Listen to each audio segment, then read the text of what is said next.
Hello, welcome to Crash Course Typography. In this video, I'm going to talk to you a little bit about basics and shortcuts so that you can have a fast working workflow. Alright, so I have my name and my husband's name here, making it a little personal today. And the first thing I want to talk to you about is kerning.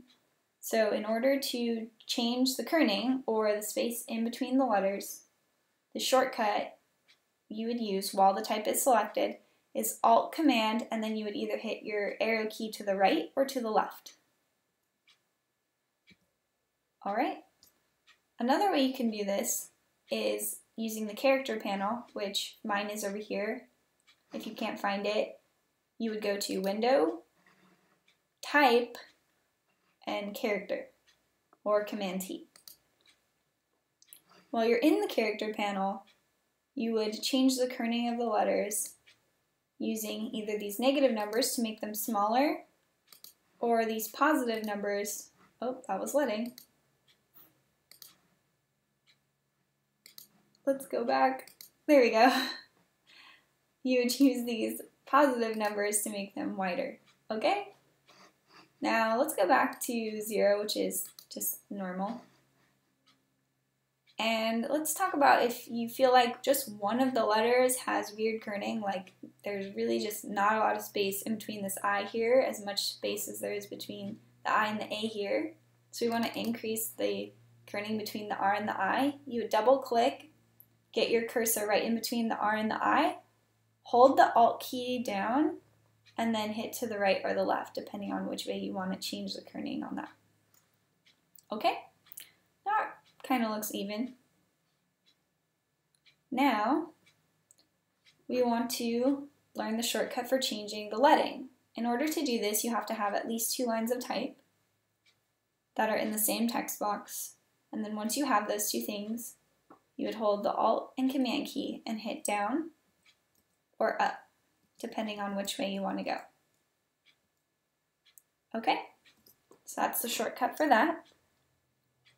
If you want to increase the point size of your type, or how big or small it is, you would hold Shift, Command, and then hold either the comma key to go down or the period key to go up.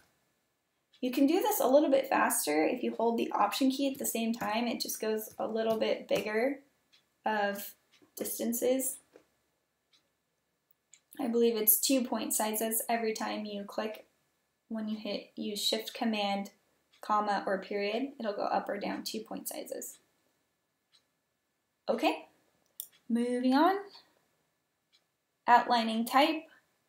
In order to outline your type, the purpose of outlining your type is for 2 reasons. It helps your printer if you're going to actually send this to print, or if you're going to send this to somebody and they don't have the type on their computer, they're not going to be able to read it. So if it's outlined, then it's not a problem. It reads it like a picture.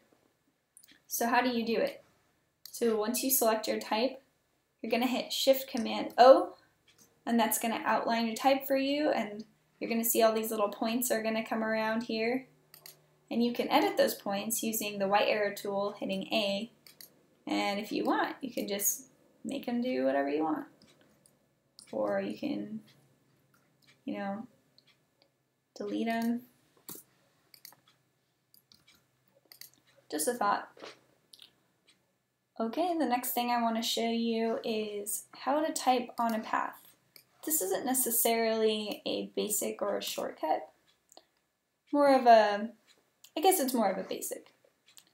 So in order to type on a path that's not just a regular straight path, you would use any of these tools, really. I mean, you could even use the star tool, why not? Okay, you have your star here. Now you're going to go to your type tool. You're going to hold down as you're clicking on the type tool so that you can get this box and go to type on a path tool. Now that you have that, you're going to click on the outside of your star, and it's going to change your star to be outlined, and it's going to show that it's on the line of the star. Looks like my type's a little big here, so I'm going to make it smaller. Say, hello, I'm Brianna. I'm showing you how well I type, how to type on a path. And see, it wraps perfectly. You can change it. You can still change the size of the type if you want it to be a little bit bigger using that shortcut I showed you, or smaller. If you don't like where the type is on the star because you feel like it wraps weird, like this G, let me get out of that. The G is kind of hanging off, so it's like showing. You can use the A tool, and it'll give you these arrows, and you can push. As long as you see, if you get this, just hit escape. And it should, or maybe not, maybe you have to go back to the black arrow key. You need to be able to see these tiny little pictures. I'm not sure if you can see it on my preview. But that's just, this is like the beginning of the type, and this is the middle, the end. And so you can kind of use this as like a mask to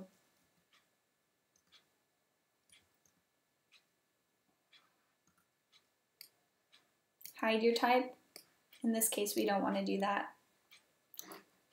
But what I was going to say is that you can, as long as this is dragged all the way out, you won't hide your type, and then you can